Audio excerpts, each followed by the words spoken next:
আসছি বিয়ের দাবিতে। বিয়ে না করলে আমি এখানে বসে আত্মহত্যা করব। আমার সাথে রিলেশন রাখবে না, আমারে কথা বলবে না, বিয়ে করবে না। এখন কি আমার করণীয় আপনার কি? নাম আমার তো কি? মরণ ছাড়া কোনো উপায় নাই। আপনার নাম কি? ও আমার সতীত্ব নষ্ট করছে, ও আমার বিয়ে করবে। আপনার নাম কি? আমার নাম ফারজানা। আপনার বাবার নাম কি? আব্বুর নাম ফারুক হলাদার। গ্রাম শোনাও তো। সোনাউদ্দ। আপনি কার সাথে রিলেশন? আজকে এখানে কেন আসছেন? আসছি বাইজিতের সাথে আমার রিলেশন, ওর বিয়ে করতে। বাইজুতের আব্বার নাম কি? মানিক মোল্লা মেবি। কালকে দুপুরে কি জন্য আসছেন? আসছি বিয়ের দাবিতে। আপনার সাথে তার সাথে কতদিনের সম্পর্ক 2 ছিল? বছরের।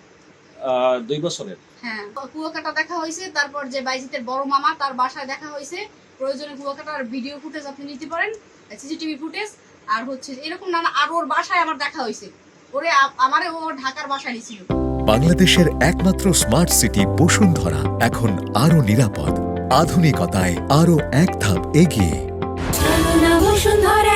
সেখানে একদিন ছিলাম, ধরেন আমি 2টায় গেছি, 5টায় বের হয়েছি। ওর সাথে একত্রে কতদিন ছিলেন? ওর সাথে একত্রে তা অনেকবার থাকছি, 5-6। ও আমারে বলছে বিয়ে করবে কুয়াকাটা যাওয়ার আগে। আমি বলছি কোর্ট ম্যারেজ করো, বলছে যে কুয়াকাটা থেকে এসে কোর্ট ম্যারেজ করবো। আমার আম্মুর কসম না, তার সাথে আমার ওই কুয়াকাটা যাওয়ার আগেই লাশ ছিল। তারপর আর তার সাথে আমার কোথাও দেখা টাকা হয়নি। শুরু থেকে বিবাহের চাপ দিছি, তারপর কুয়াকাটা যাওয়ার আগেও আমি তারা বলছি হচ্ছে যে আম্মু টাম্মু তার আমার অনেকই ভালো জানছে, যে বাইজিতের আম্মু বা বোন আমার 2-3 বার খাবার টাবার খাইছে। কিন্তু কি বলবো, ব্যবহার একটুও ভালো না। এইসব পরিবেশে আমি বড়ই হইনি। আমার বাইজি যেখানে রাখে ওইখানে থাকবো। সে যদি এই জায়গায় রাখে তাহলে আপনি কেমনে এখানে থাকবো না? আমি তার নামে বিরোধিতা করি না। আমি বলছি যে সে বা আপু বাইজিতের বোন তারা আসার পরে এখন আপনার সর্বশেষ দাবি কি? সর্বশেষ দাবি আমারে বিয়ে করতে হবে। বিয়ে না করলে বিয়ে না করলে আমি এখানে বসে আত্মহত্যা করবো।